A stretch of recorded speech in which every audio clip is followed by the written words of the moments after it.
Now set your eyes on the screen and take notes, because in the next 8 minutes, I'll show you ETFs that changed my life forever.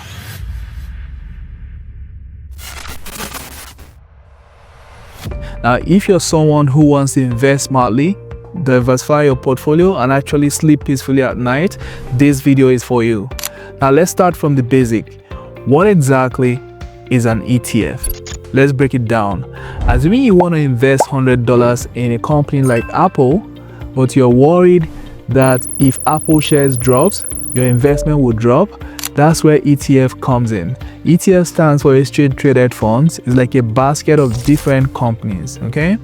Now, let's assume this basket called ETF holds just 5 companies: Apple, Microsoft, Google, Netflix, Amazon, and you can buy this basket for $100. This means if you buy the ETF, you have $20 in Apple, 20 in Microsoft, 20 in Google, Amazon, and Netflix. Now, if Apple share drops completely and others don't, it means you only lose $20 of your investment. For all of you that are invested in Apple, this is for illustration purpose only.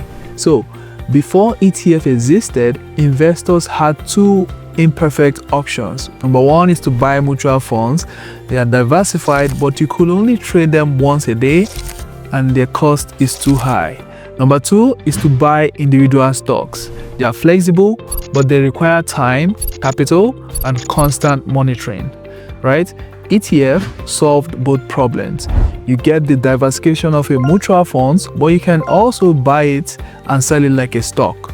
So let's talk about the 7 ETFs that I personally love, the ones that shaped how I invest today. I call this my core and explore portfolio. The core is for stability, the explore is for growth, right? Let's start strong. We're going to start by talking about VGT from Vanguard. This ETF holds the biggest names in technology, the companies shaping the digital world we live in today. One thing about ETF is that they have what's called expense ratio. It's the amount you pay the fund holder for managing the basket of stocks for you, right? The expense ratio for VGT is actually 0.1%. It's very low. For example, if your investment returns 10%, 0.1% is deducted from the returns. Now, the top stocks VGT holds are Apple, has about 21%, it has about 18% Microsoft, it has Nvidia 15%, it has Broadcom 4%, and then it has Adobe at 2%. So here's why I love it. This ETF represents the heart of innovation.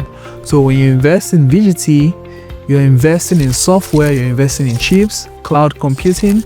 It is the backbone of AI and the digital economy. Also, it has grown over 140% in the past 5 years.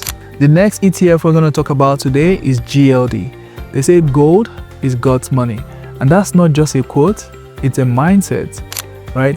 GLD has an expense ratio of about 0.4%. GLD tracks the price of gold, which is one of the oldest stores of value in human history. I love GLD because in times of inflation or uncertainty, it simply holds value. I use GLD as a hedge. It's my insurance against chaos. In the past 5 years, it has grown by over 140%. So the next ETF we're going to talk about is a futuristic one. It is QTUM. Now, if you believe that quantum computing is the next big thing after AI, then you want to keep an eye on this ETF. The expense ratio is 0.4%, right? Now, the top stocks in the basket are IBM, right? Google, IonQ, and of course, Microsoft. Now, I love this one because QTUM gives you exposure to companies that are pushing the limits of science and data processing. It's speculative, but the potential is massive. In the past 5 years, it has grown by over 220%. Okay? Now, next up, we're going to talk about XLE. Now, this is an energy ETF. Think of oil, gas, and energy infrastructure. This ETF got you. Now, the expense ratio for this one I love so much is 0.09%, right?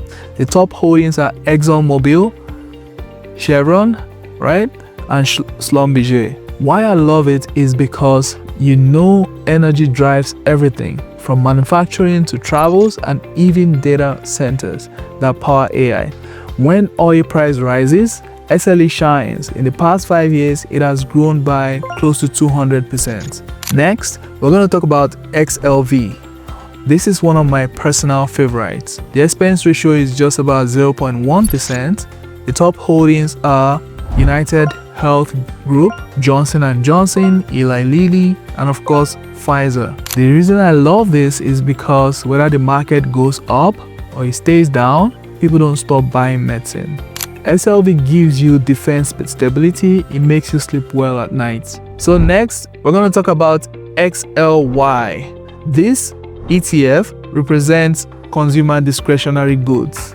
Basically, it's about the stuffs people buy when they have cash. Okay, now the expense ratio of this one is good at 0.1%. The top holdings are Amazon, Tesla, it has Home Depot, it has McDonald's. Now the reason I love this is because when economies grow and consumers spend more, this sector outperforms, and SLY captures that trend beautifully. Finally, we're going to talk about IBIT, right? This is iShares Bitcoin ETF.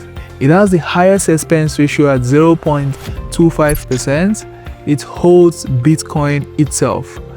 I love this because this ETF allows you to own Bitcoin exposure through a regulated traditional account. So it's not going to be wallets or keys or crypto confusion. If you believe in blockchain and digital assets, IBIT is a convenient way to diversify. This ETF is about 1 year old and the returns is good. Now let's talk about risk. ETFs are generally less risky than individual stocks because they spread your investments across multiple companies. But remember, diversification doesn't mean zero risk. Okay? That's why I also mix these ETFs. So there you have it, my 7 favorite ETFs.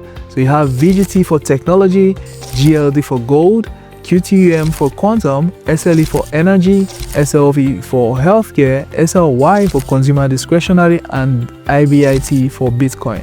Remember, investing is not a marathon, it's a sprint.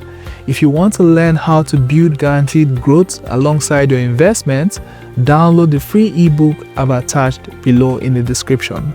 It explains exactly how I set this up for myself and my clients. Share this with a friend and subscribe if you want to learn more on contents like this. Bye for now.